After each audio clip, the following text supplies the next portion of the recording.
Hey, good morning. I'm Dr. Stites, Chief Medical Officer here at the University of Kansas Health System. Welcome back to Open Mics with Dr. Stites. When we started this program 3 years ago, it felt like the world was in crisis mode due to COVID-19. It felt like it probably because it was. We were getting new rules, new evidence, new science. I felt like every day. But as of tomorrow, May the 11th, 2023, the COVID-19 pandemic will no longer be considered a public health emergency in the United States. And we've always said we built this airplane while we were flying it. Does that mean we have a fully flying airplane? I'm not sure. What we are going to talk about today is what does that mean for patients? When can we say officially that the pandemic is over? Does it ever really end? Probably not. And what can we do to help us prepare for the next pandemic? Helping answer those questions today, we have, of course, our very own Dr. Dana Hawkinson, Hawkeye, Medical Director of Infection Prevention and Control here at the health system. Loretta Stouffer is Director of Admitting with the health system. She's going to help us understand what changes for patients after tomorrow, especially around that Medicaid stuff. And we're also just delighted to welcome back Dr. Greg Poland. He is the Director of Vaccine Research at Mayo Clinic. He's the Editor-in-Chief of the medical journal Vaccine. And he's an advisor for the federal government. His resume could go on and on. We'd spend a long time talking about them, but he's been on this program before. He is an outstanding advocate for public health. He's an expert in vaccination and public health. We'd love to hear from him. It's great to have him on. Thanks to all of you for joining us. All right, we're going to start first with the changes for patients. So, Lorette, we're going to have a conversation here. So, for starters, the government is not going to be paying for a lot of COVID-related care. I think they're still going to pay for vaccination a little longer, but you're still going to you may have a copay. Help us understand what's going to happen with that. I think it got confusing because it kind of flipped back and forth. Right. Basically, what will happen is a lot of people will lose or could lose their Medicaid coverage. This could happen as of 5/11, and people will be notified by their state, basically indicating that they need to renew their eligibility for Medicaid coverage for the state. And once those letters go out informing people what they need to do next, which is make a call, go on a website, that will indicate to the patient if they're going to continue to have coverage that will help pay for things like medications, COVID vaccines, regular office visits that they may be scheduled for. So as of 5/11, approximately 5 to 14 million people across the country could lose their Medicaid coverage. This, of course, will affect their ability to get care or continuous care.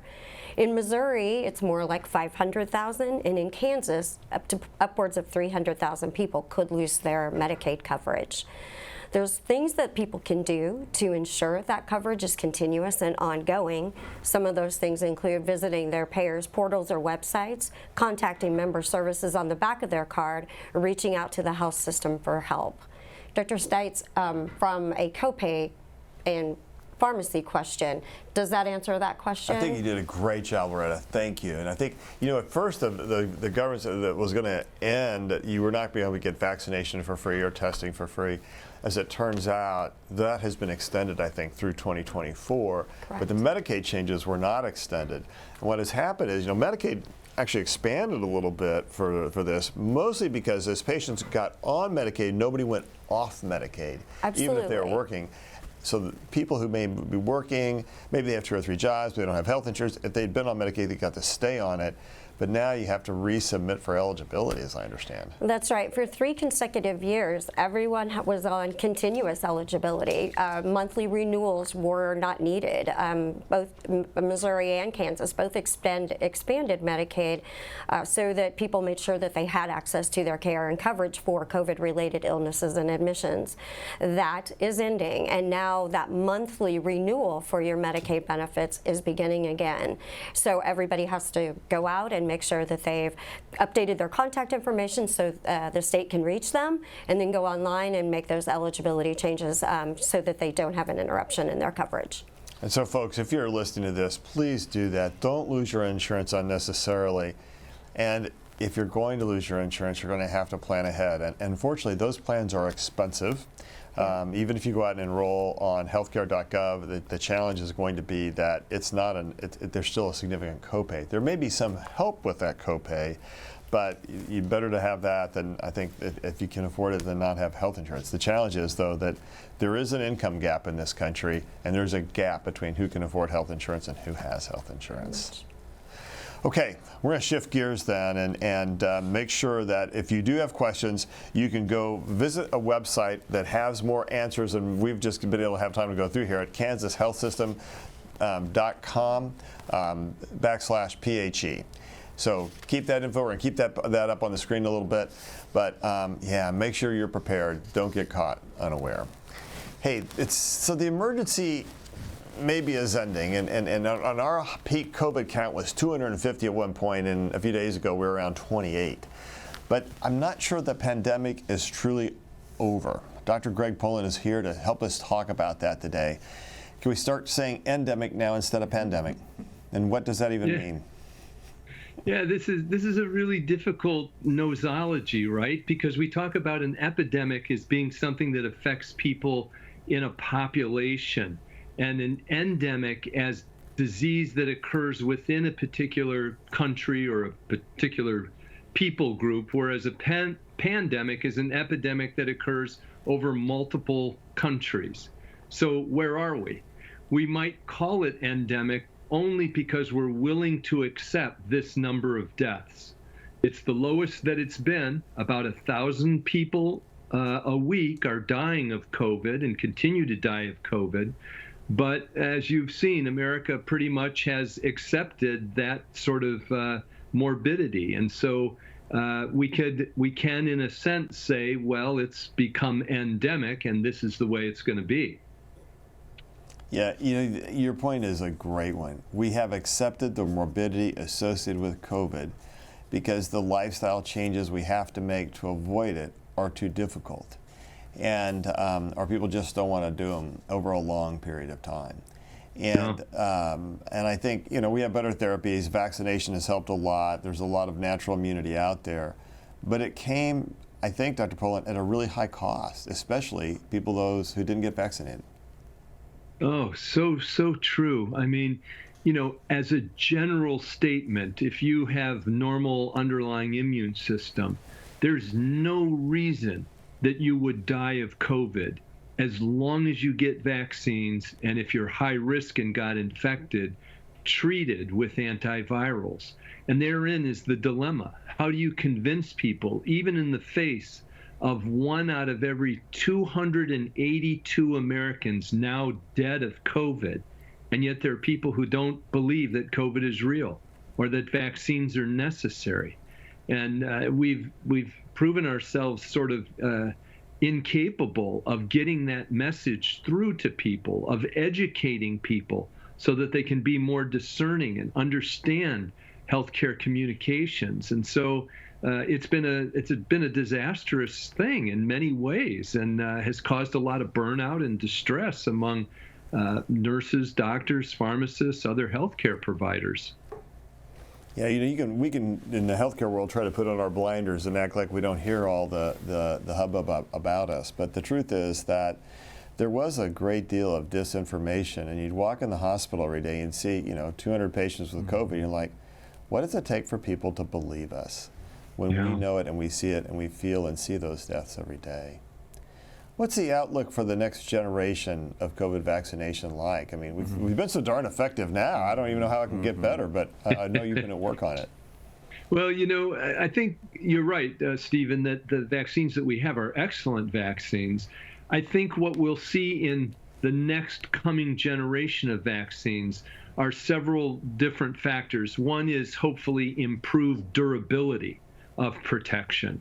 The second would be the generation of mucosal immunity, that is immunity in the nose and airway where we're infected with the virus, where we take it in and deal with the virus locally rather than wait until it's infected the whole body.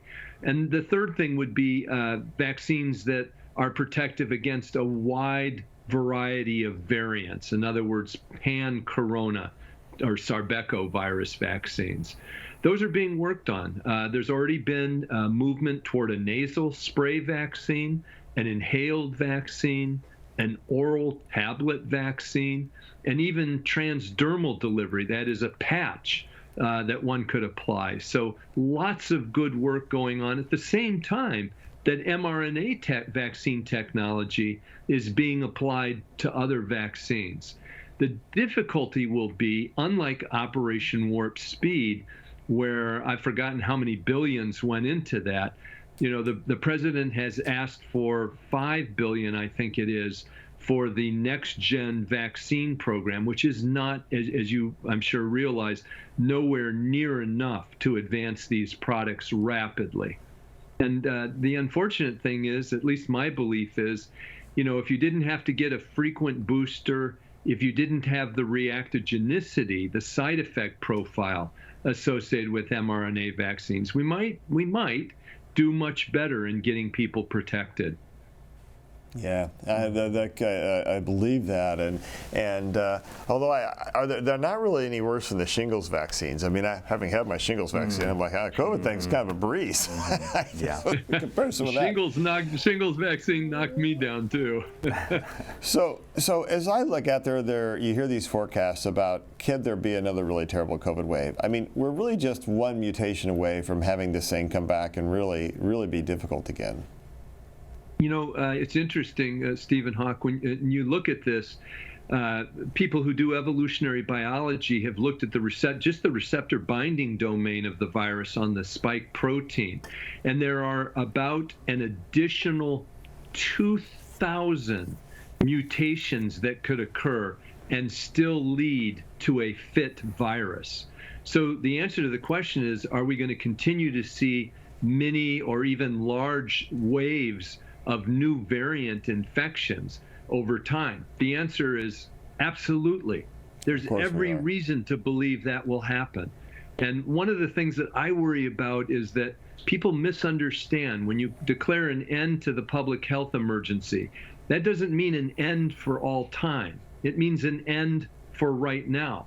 We could very well this fall, for example, see a new variant that would be even more immune evasive and would require going back to some level of mitigation procedures. I believe that that's going to come in the future because it's just too likely to come when you sit back and look at it. I think it's going to be a really hard battle to get public health measures like masking or distancing back in effect, and unless the human toll is so great that people are scared to not do it. And that's my sense of it. So what do you most fear next, Dr. Pullen? What is your greatest fear about what's going to happen, either with COVID or something different? Well, to me, there are sort of four things on the horizon that worry me. One is a new immune evasive coronavirus variant. And my fear is that in some ways we might be worse off. In other words, a larger and larger percent of the population that would be unwilling to take a vaccine or, as you said, to wear a mask. So that would be one thing. The second thing is avian influenza is a threat that is not getting the attention that it should.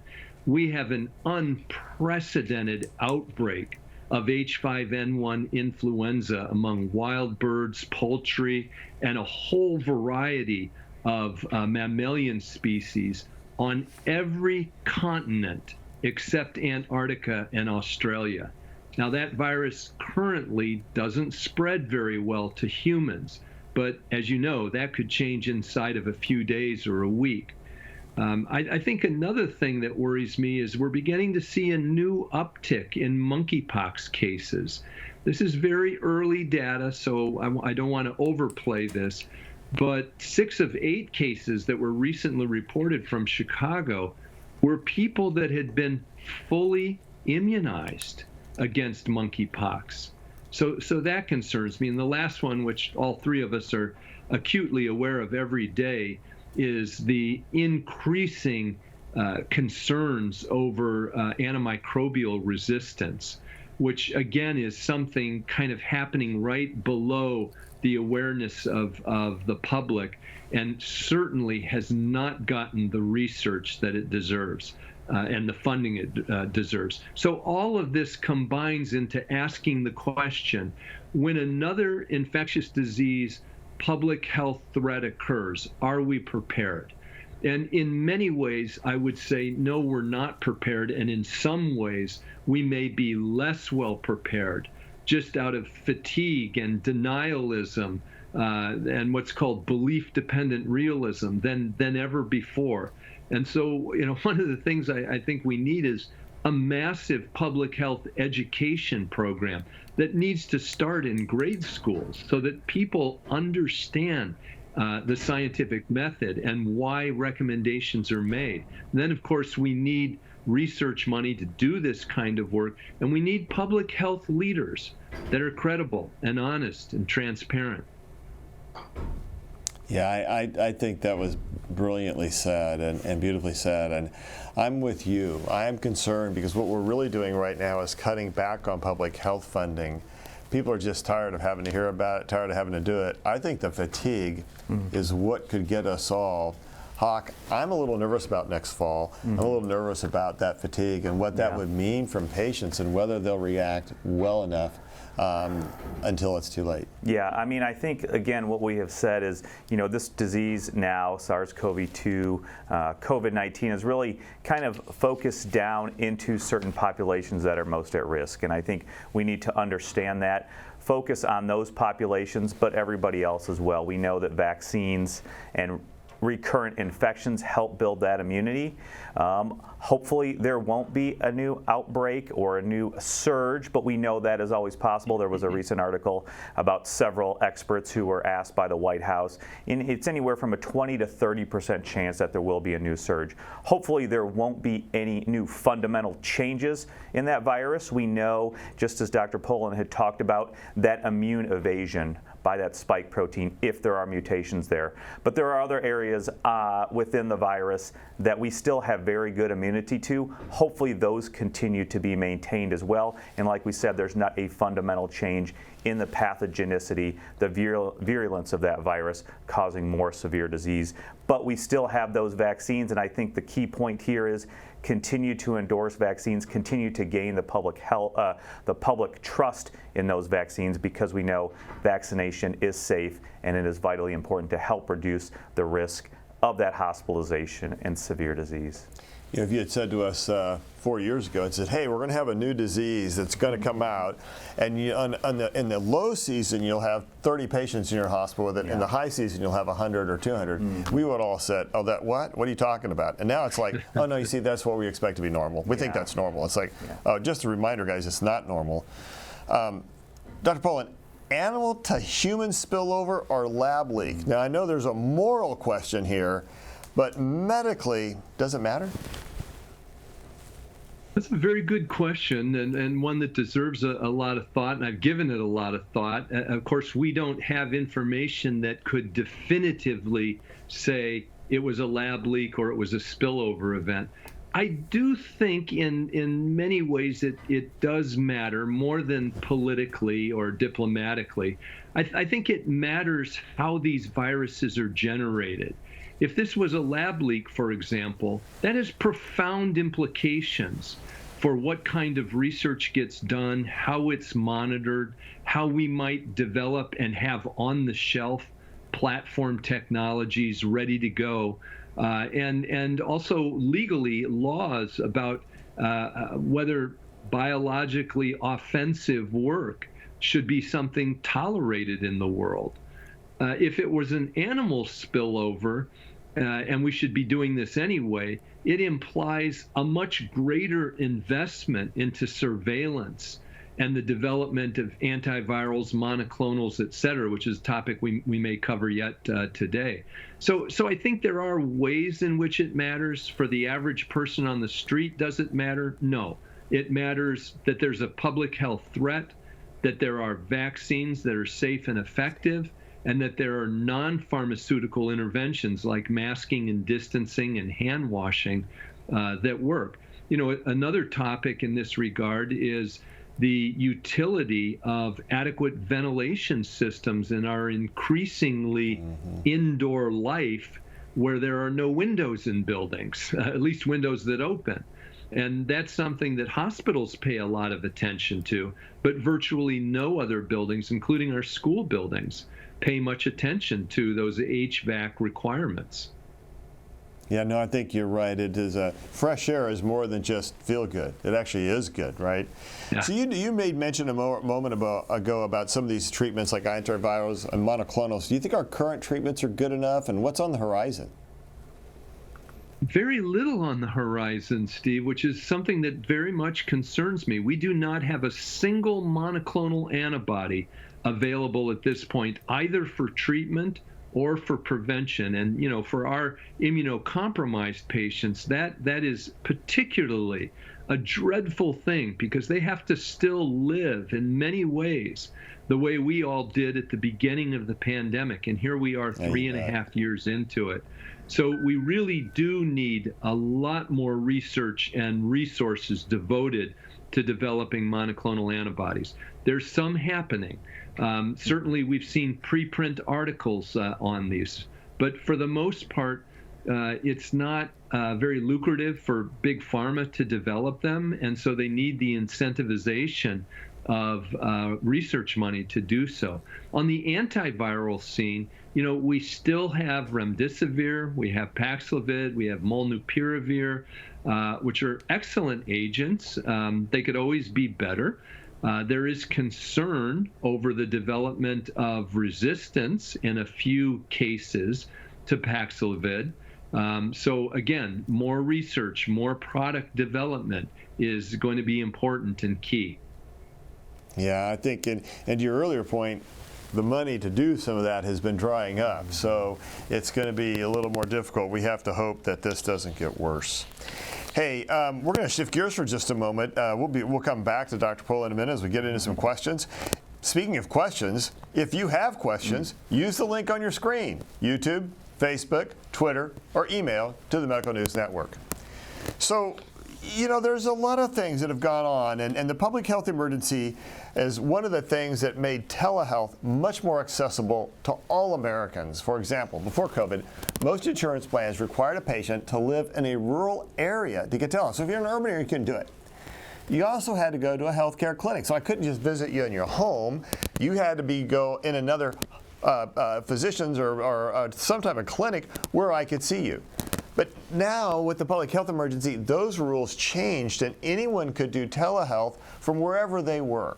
Jason Grunston is the health system's executive director of what we call the continuum of care. He helps us shape our telehealth program. He says those changes, though, have been extended. They're going to stay in place until the end of 2024. So from a patient perspective, up until the end of next year, a patient can still be seen at their house in the comfort of their home or wherever.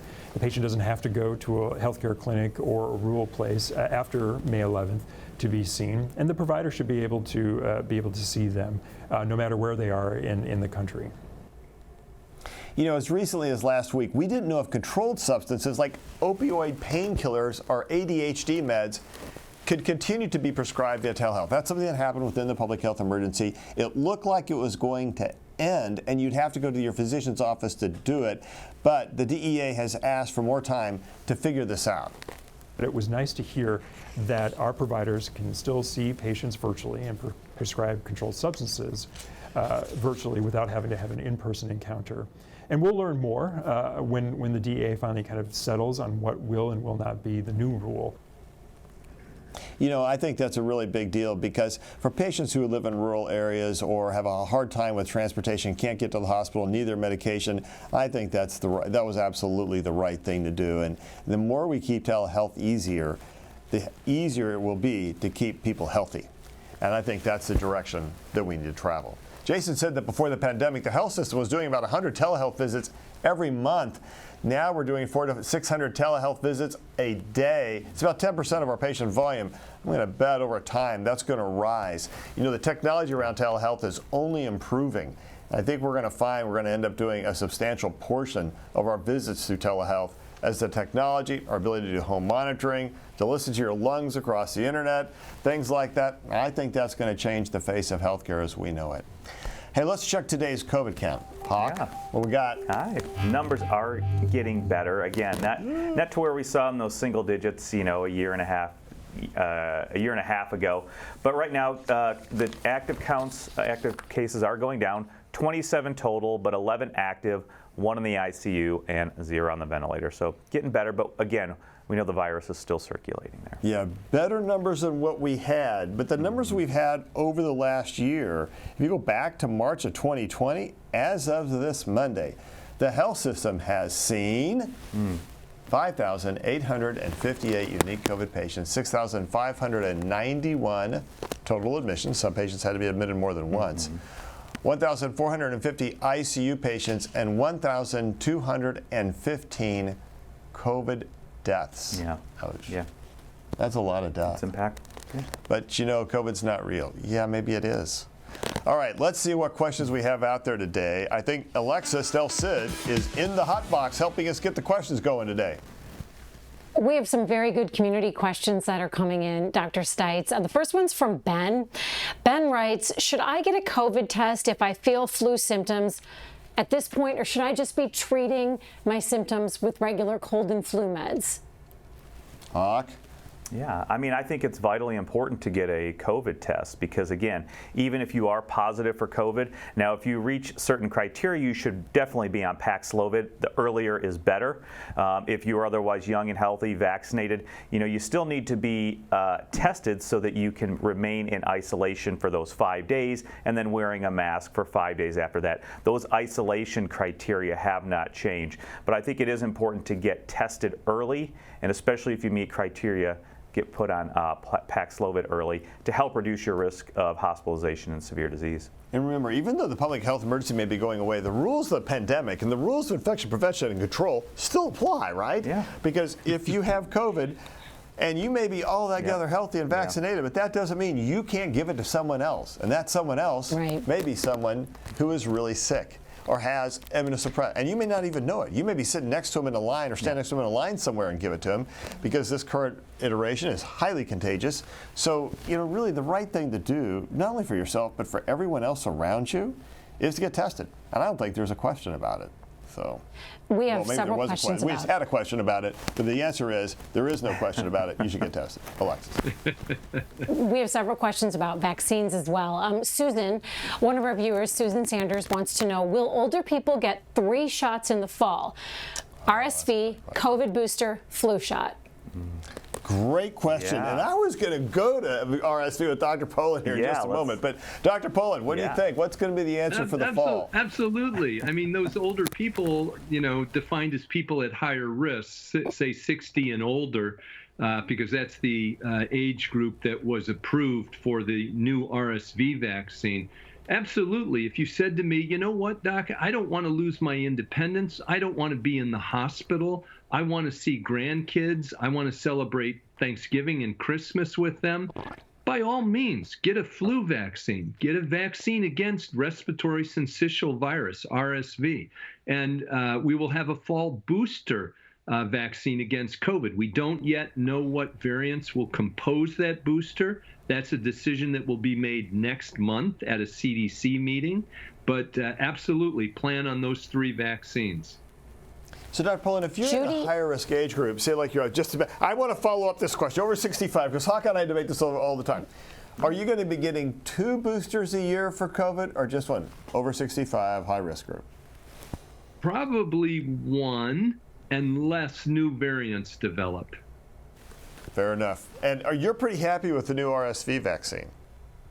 Again, first generation vaccine, and there's almost never been a vaccine that we don't improve over time. 70 years after influenza vaccines were first introduced, we're still improving them. But yes, overall, it's a great vaccine. And, you see efficacies of 84 to 96% with that vaccine. That's almost as good as COVID. Yeah. All right, Alexis. Specific question from Judy when it comes to ages. Judy writes, our last boosters were 3 months ago. Should we get another one? Ages 76 and 78. Okay, it sounds like 3 months are still pretty good. Yeah, I mean, again, there's been new recommendations by the CDC for reboosting or getting another booster with this bivalent booster, the one that was available in the fall. It is somewhat vague. It does leave a lot of interpretation and discussion with your health provider. Certainly, if you are immunosuppressed, you can get a second booster after 2 months. If you are otherwise not immunosuppressed and in those high risks, such as age, it can be after 4 months. But I think it is something that needs to be discussed with your healthcare provider. And again, is there a concern about receiving too many? I think that's a concern as well. And is it reasonable to receive a booster every 4 months? You know, I don't know that it is. We know that the T cell immunity kind of plateaus after a couple doses, after a few doses. You do build up some antibodies to help give you a little bit extra protection against infection. But how useful is it? We know that the data from the bivalent boosters that has come out, the clinical data, has shown an improved benefit to reduce your risk of hospitalization and severe disease after receiving that booster. But that does decrease as well, and certainly would want to hear what Dr. Poland has to say about that. Hawk, I absolutely agree with you. Maybe one point to layer on to that, which you and I know well, but just to explain it to the public. These boosters, now I'm not talking about a booster that might come because of a new variant, but the current boosters we have are designed to boost immunity, both antibody and, as you mentioned, T cells. They are okay. They're effective in preventing infection for a matter of weeks to months. They are superb in preventing hospitalization, the need for ventilation, or death. So this is something the public doesn't understand. They're very, very good at disease prevention. They're less good at infection prevention. That's why the question about should I be tested if I have symptoms is absolutely yes. Even if you've gotten the vaccines, you could get infected. But the reason to get the boosters is to reduce infection and dramatically increase your protection against disease. Okay. All right, Alexis, back to you. Jean has an interesting one that involves the shingles vaccine. Jean writes, I've been told that some people who've been vaccinated within 6 months of then getting the shingles vaccine have an adverse reaction. I had my last COVID vaccine in December. Is it safe to get the shingles vaccine in June? Dr. Poland, I think you can get an adverse reaction to the shingles vaccine. I'm not sure you had to worry about whether you had the COVID vaccine too. Yeah, if I understand the basis of the question, there's really, with rare exception for a couple of vaccines, but not COVID and not shingles, people don't develop a side effect to that vaccine 6 months afterwards. Vaccine side effects occur within minutes to at most weeks. If she's getting at the idea that could there be some interaction between COVID and shingles vaccine that would cause a reaction, I'm unaware of anything like that. Gretchen has a question, and Gretchen first has a comment though. Gretchen Gray Doyle writes, very happy to have Dr. Poland on again, with 3 exclamation points. Gretchen also writes, do you think it's likely we will get another booster this fall? I thought I had read the WHO said most people wouldn't need one. Okay, Dr. Poland, because I was thinking we will all get a vaccination probably this fall. Yeah.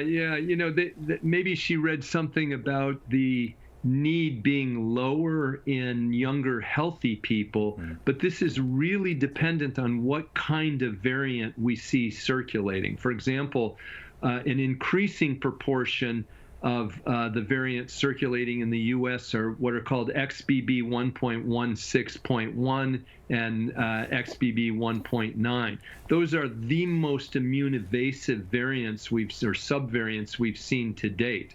And that very likely will continue. It's always a race between the immunity we provide by vaccine or that you developed after infection and the virus trying to outwit that. So depending on what variant we see and what kind of problems that it causes, we could see a universal recommendation or we could see a targeted recommendation. We are getting so many questions along those same lines. So you've just answered about three more questions just like that one. Georgianne has a question, a specific one. Georgianne writes, I had tested for COVID, tested positive on March 18th, 2023. So just a little while ago. When would you advise me to get another booster? I'm 69. I've had all of my vaccines and boosters on schedule, and I'm traveling to visit my family next month. I want to protect everyone. So Georgianne tested positive for COVID March 18th, 2023. Hawk, what do you think? You know, again, after recent infection, what the CDC guidance would be is that you can wait up to 90 days. Right now, just as Dr. Poland said, the circulating variants, it is one of those XBB, one of those Omicron lineages.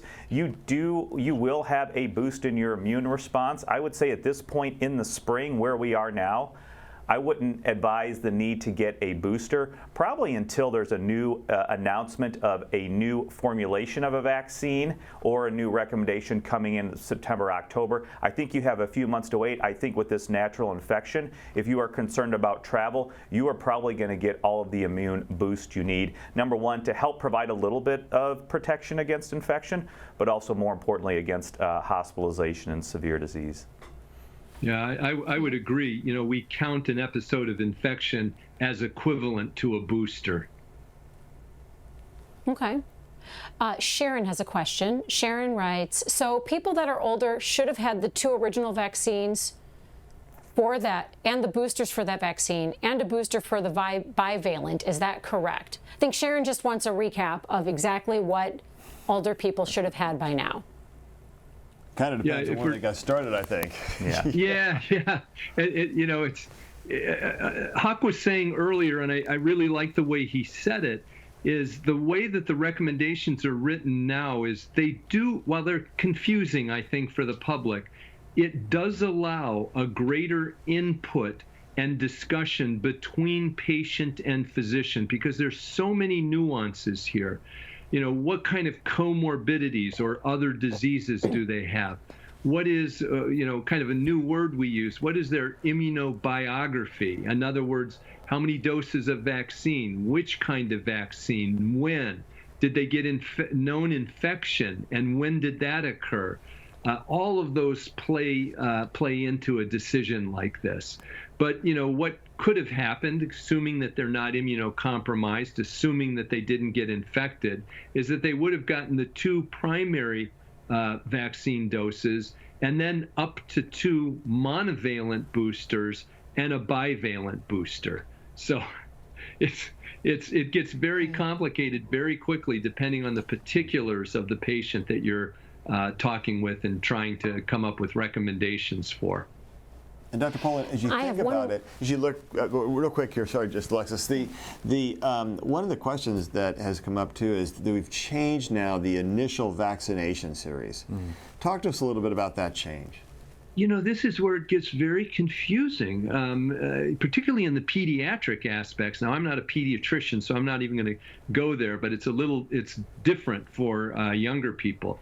But if they're not immunocompromised, if they have not been immunized heretofore, and they are over the age of 6, and they have not gotten any monovalent doses, they get a single bivalent dose. Now, I don't know that I agree with that. I don't think 1 bivalent vaccine dose is enough. That would be my personal opinion. Yeah, and yet you may or may not get it. So at least within 4 months you could go get another one. But it is funny. I thought it was a shift, and I wasn't sure I saw the evidence behind the shift more than just fatigue. You're right. There is the evidence for that recommendation is wanting. And what I would call it is, in fairness, what I would call it is a population level recommendation that depends on the idea that some 95% of people, maybe even more than that at this point, have been infected. And yet, I look at myself. I've had no known COVID infection. I hope I don't jinx myself here, but, I get my vaccines. I wear a mask indoors. I take the normal precautions. And I've lived my life. I've traveled. I've done all the things that doctors do. And it just goes to show that done properly, they work. So I hope that's helpful. It is. Alexis. Jean has an interesting question. Jean wants to know, do these changes in making Medicaid more difficult to get and keep put the rest of us not on Medicaid at a greater risk of getting COVID? Oh, that's an interesting question. That's almost a geopolitical question, I think.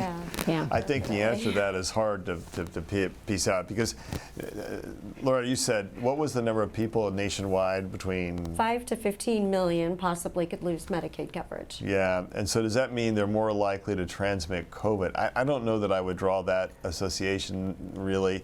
I think the real question is, if you're sick, you put on a mask or you just don't go around people. That's how you stop the spread of any infectious disease. And I think that includes COVID. So I'm not sure if it would change. All right, so this has been an amazing program today. I think we could go on for a few more hours. We need to get Dr. Poland back soon because we need to have a whole program just about RSV. Especially as we swing into the summer, back half of the summer, and we've got to start really we need to really be talking about it. So that's an official invitation back, Dr. Poland. Not that you wouldn't know that was coming. Accepted. Awesome. All right, let's get some final thoughts today. Loretta. Just final thought would be just for our staff and our patients just to know that there is a way to find out where you are in the process of the Medicaid unwinding.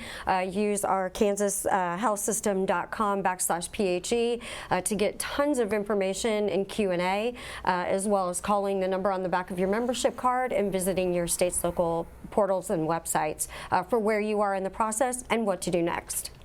Okay, so I think coming to this program, Loretta may have been the most nervous person in the room, but I want to tell you, you did a great job. Thank you, were Dr. so Stites. much clearer than I am. I go blah, blah, blah, blah, and Loretta just goes, boom, here's the point. Thank you. All right, final thoughts, Dr. Poland. I guess what I would say is be smart here. We don't want to see people sick. We don't want to see people in the hospital. The end of the public health emergency does not mean the end of this virus. Be aware, listen to credible news sources, get your information from credible medical centers like the University of Kansas and their website, which is superb.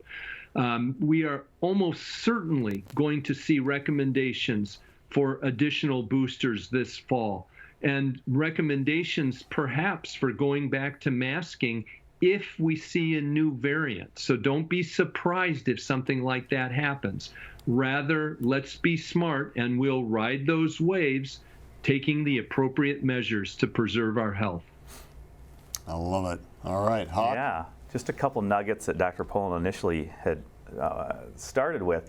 COVID origins, I think it's interesting. It's going to be a hot topic of debate. It has continued to be. Will we ever find that answer? I'm not so sure. How much does it matter? I think it does for funding and political reasons. Certainly it does matter, but would just like to say that right now, all of the publicly available data supports the spillover. We know there is other top secret data. We know it's difficult to get accurate data out of China, so that debate is raging. We will continue to bring you the updated news of that. I know some people on the inside track, if you will, who deal with emergency preparedness certainly are leaning more towards one way or the other, but we will continue to evaluate that and bring that news to you as well. As far as avian influenza, a very, very hot topic as well. We know that there are so many wild bird and farmed bird flocks that are infected, so many deaths. Also, that spill over to mammals. We know that recently 21 California condors have died because of that, and that's a shame to lose those birds as well. And as far as Mpox goes, would certainly agree with that. We know that it continues to be an issue, especially for certain populations. We need to get those populations who are most at risk vaccinated, because we know that with decreased vaccination rates, you can certainly have increased surges in your local community. We know that places like New York and California have very good vaccine rates against Mpox, however, places like Missouri and Kansas far well below what they should be. And this goes to public health infrastructure, and we need to continue to support and fund public health infrastructure, as well as continue to support science and medicine and have trust in your physicians and medical teams, because we are here for you to provide you the best information so that you can make those informed decisions and keep yourself and your family safe. I want to thank this panel because they have just done a terrific job. I'm going to cover a little bit of what they've just said, and it's all about B. I think, Loretta, you were talking about be covered, be aware of what's happening to your insurance. And I believe that Dr. Pullen said, we got to be smart, we have to be aware, we have to be boosted. And I think Hawkeye just talked about being a learner and kind of each one of us being our own scientist. Don't be a rumor reporter. Go actually listen to the real data from the people who don't have secondary gain, like the public health officials in this country who have done an amazing job through this pandemic. And then be a supporter, both of each other and those of us who are trying to help you. In other words, just be. We want you to be well, and the best way to do it, stay together. And remember, faith, hope, science. If we do that, we'll be well. We'll see you next week. I'm Alexis Del Cid on the next All Things Heart. I think it's okay to ask for help, and it's okay to reach out, to not kind of suffer in silence. Every woman will experience menopause, but did you know it can affect your heart? The extra measures one woman took to protect her heart based on her family's history, and what you need to look out for, Thursday morning at 10 a.m. Subscribe to our morning medical update and Open Mics with Dr. Stites podcasts. Now everywhere podcasts are available.